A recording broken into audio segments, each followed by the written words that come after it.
বিদেশ দেখতে সুন্দর কিন্তু বাস্তবে ভয়ঙ্কর। প্রবাস এই একটি শব্দের মাঝেই লুকিয়ে আছে হাজারো না বলা কথা, চাপা কষ্ট আর থেমে থাকা চোখের পানি। কেউ সুখে প্রবাসে যায় না, প্রিয়জনদের ছেড়ে, আপন মাটি ছেড়ে, নিজের ভাষা ছেড়ে। একটি মানুষ শুধু তখনই প্রবাসে পা বাড়ায় যখন জীবনের প্রয়োজন তাকে বাধ্য করে। বাড়ি মাত্র 5 ঘন্টার পথ, অথচ সেখানে যেতে সময় লাগে 5 বছর। কি নির্মম বাস্তবতা!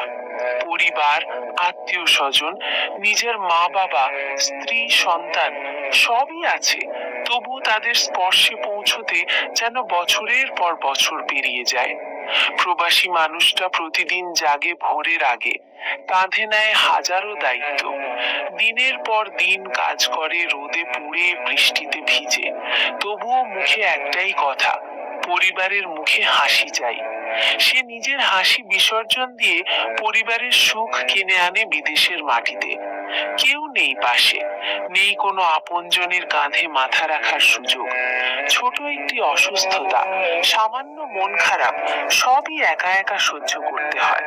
কারো কাছে মন খুলে বলার মতো সময় বা সাহস কোনো কিছুই তার থাকে না। কেবল রাতে বিছানায় শুয়ে একা একা চোখের জল ফেলা আর ফোনের স্ক্রিনে মায়ের কণ্ঠ শোনা, বাবা কবে আসবি, এইটুকুই তার শান্তি। ছুটি মানে ইনকাম বন্ধ, ছুটি মানে ঋণের চিন্তা। সেই চিন্তাই তাকে বারবার পেছনে টানে।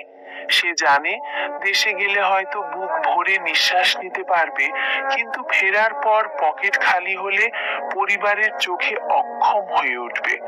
তাই সে যায় না, গেলেও দেরিতে। প্রবাসী মানুষের জীবনে ঈদ আসে না, উৎসব আসে না, আসে শুধু দায়িত্ব, কষ্ট আর সীমাহীন একাকিত্ব।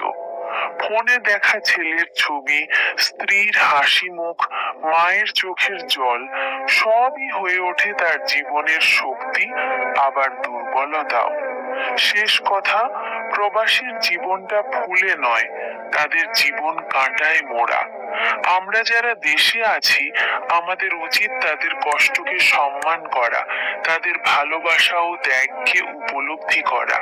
কারণ ওরা নিজের স্বপ্ন বিসর্জন দিয়ে আমাদের স্বপ্ন পূরণ করে। বাড়ি মাত্র 5 ঘন্টার পথ, অথচ সেখানে যেতে সময় লাগে 5 বছর। কি নির্মম বাস্তবতা!